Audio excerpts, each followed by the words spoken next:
كاملة. أنا بدأت قناة جديدة من الصفر، وفضلت أنشر عليها لمدة سنة كاملة.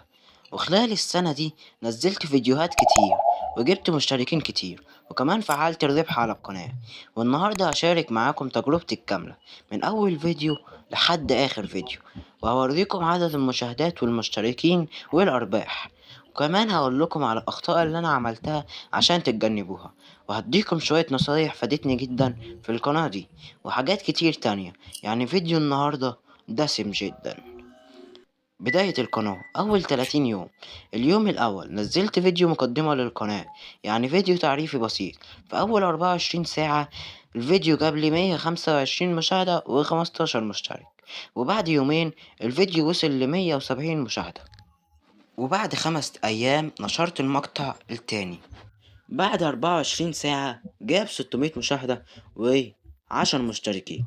وبعد يومين وصل 1400 مشاهدة و43 مشترك. وبكده بقى عندي في القناة حوالي 200 مشترك في أول 5 أيام. بس كانت عندي مشكلة، وهي إن ساعات المشاهدة كانت قليلة جدا، وده لأني كنت بنزل فيديوهات مدتها 4 دقايق فأقل. وده منصحكش بيه، وانصحك لو محتواك ترفيهي نزل فيديوهات فوق 8 دقايق، ولو محتواك تعليمي 5 دقايق فأقل. اليوم العاشر نزلت الفيديو التالت، وفي أول 24 ساعة جاب 1300 مشاهدة و39 مشترك. القناة بدأت تتحرك وتطلع، لكن ساعات المشاهدة كانت لسه قليلة. اليوم ال25 نزلت الفيديو الخامس، وكان وقتها في ترند عن لعبة سكويد جيم ولعبة الحبار، فقلت لنفسي ليه ما اعملش فيديو عنها بس بطريقة تناسب محتواي. وفعلا عملت فيديو وجاب مشاهدات كويسة. في أول 24 ساعة الفيديو جاب 4000 مشاهدة و92 مشترك. بعد حوالي 30 يوم من نشر مستمر، يعني كنت بنزل فيديو كل 5 أيام تقريبا، قدرت أحقق شروط الربح. بس أنا عملت غلطة غبية، المفروض كنت أعمل حساب أدسنس. المفروض أول ما تلاقي نفسك قربت من تحقيق شروط الربح تبدأ تعمل حساب أدسنس على طول، لأن الحساب بياخد وقت في التسجيل والمراجعة والقبول. لكن أنا اتأخرت وده عطلني شوية. بعد 55 يوم القناة اتقبلت في برنامج الربح، بسبب إني اتأخرت في إنشاء حساب أدسنس. فلو انت لسه بتبدأ حاول متقعش في نفس الغلطة دي. اليوم ال87 نزلت أول فيديو بعد تفعيل الربح. المرة دي بدأت أطول مدة الفيديوهات وخليتها أكتر من 8 دقايق، والفيديو في أول 24 ساعة جابلي 18 ألف مشاهدة و280 مشترك. القناة بدأت تطلع بشكل واضح، بس لو بصيت على الأرباح لقيت إني كسبت $1.70 بس. بصراحة اتحطمت، كنت فاكر إن خلاص بعد شهر أبقى مليونير وهشتري عربية وبيت وكده، لكن الحقيقة كانت مختلفة تماما. بعد يومين الفيديو وصل ل21 ألف مشاهدة، والأرباح بقت حوالي $5. الأرباح كانت قليلة بس أنا كملت. اليوم ال72 نزلت فيديو عن لعبة ماينكرافت.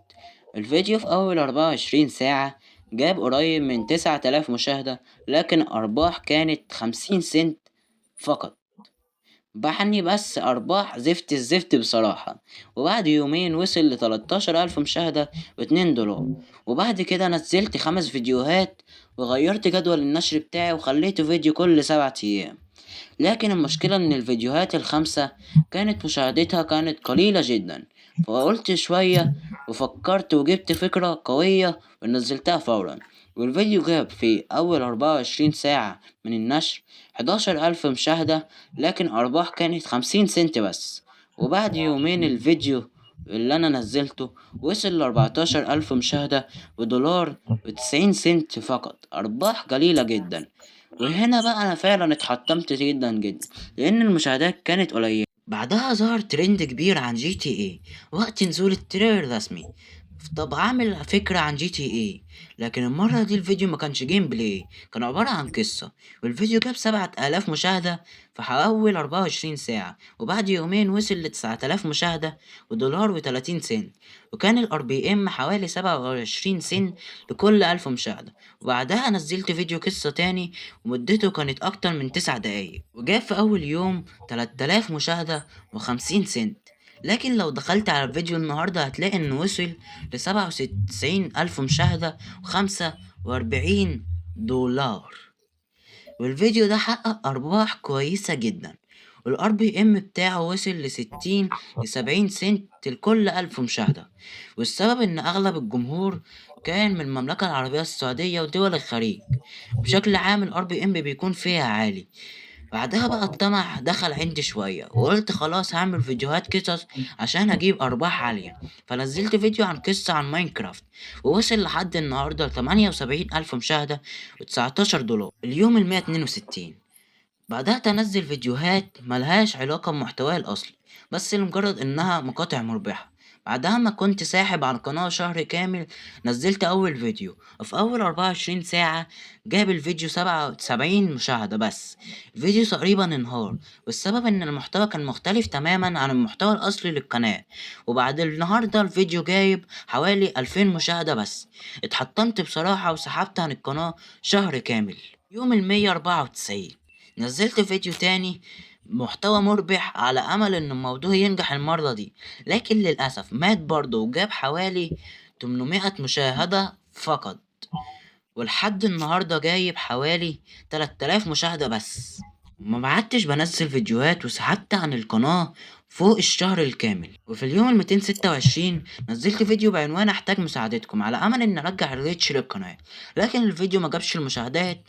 وبعد 14 يوم نزلت فيديو قصة برضو ما جابش مشاهدات، وبعدها سحبت من القناة 12 يوم. الرجوع للمحتوى الأصلي اليوم الاتنين 252 قررت أرجع لمحتواي الأساسي التاني وعملت فكرة قوية. والحمد لله الفيديو بدأ يجيب مشاهدات وكانت بدأت ترجع للحياة. وبعد يومين جاب 4000 مشاهدة، وبعد أسبوع عدى ال15000 مشاهدة وحقق لي 3 دولار. وبعد 17 يوم نزلت فيديو عن ترند بس استغليته بطريقة تناسب محتواي أنا. وبعد ما نزلت الفيديو عن القناة جاب في أول 24 ساعة من نزوله على القناة 26 ألف مشاهدة. وبعد يومين الفيديو وصل ل35 ألف مشاهدة، لكن الأرباح كانت قليلة جدا جدا جدا، حوالي كده 16 سنت لكل 1000 مشاهدة. وفي اليوم 299 بعد ما سحبت عن القناة شهر كامل الفيديو جاب في أول يوم جاب لي 300 مشاهدة، لكن النهاردة وصل ل146 ألف مشاهدة فيما فوق. المشاهدات زادت وأنا بمنتج و39 دولار وأكتر كمان. والار بي ام ارتفع ل26 سنت لكل 1000 مشاهدة. اليوم ال322 نزلت فيديو بعد ما سحبت عن القناة 23 يوم. الفيديو جاب في أول يوم 1000 مشاهدة، لكن النهاردة وصل ل52 ألف مشاهدة و6 دولار. المشاهدات زادت كتير كتير بعد ما سحبت عن القناة 40 يوم أو أكتر. رغم كده القناة لسه بتحقق مشاهدات. آخر 48 ساعة جبت حوالي 5000 مشاهدة، وفي آخر شهر 79 ألف مشاهدة 700 مشترك و10 دولار أرباح. أما إحصائيات السنة الكاملة في أول يوم المشاهدات 1,300,000 مشاهدة. ساعات المشاهدة كانت 56 ألف ساعة. مشتركين أكتر من 15 ألف مشترك. وإجمالي الأرباح كان 230 دولار. متوسط ال RPM كان حوالي 18 سنت لكل 1000 مشترك. وفي النهاية أهم حاجة اتعلمتها النهاردة التجربة دي مش بس كل محتوى مربح لازم يناسب قناتك. أهم حاجة الفكرة وتستغل الترند. ولو عجبك الفيديو متنسوش اللايك والاشتراك في القناة وتفعيل جرس التنبيه.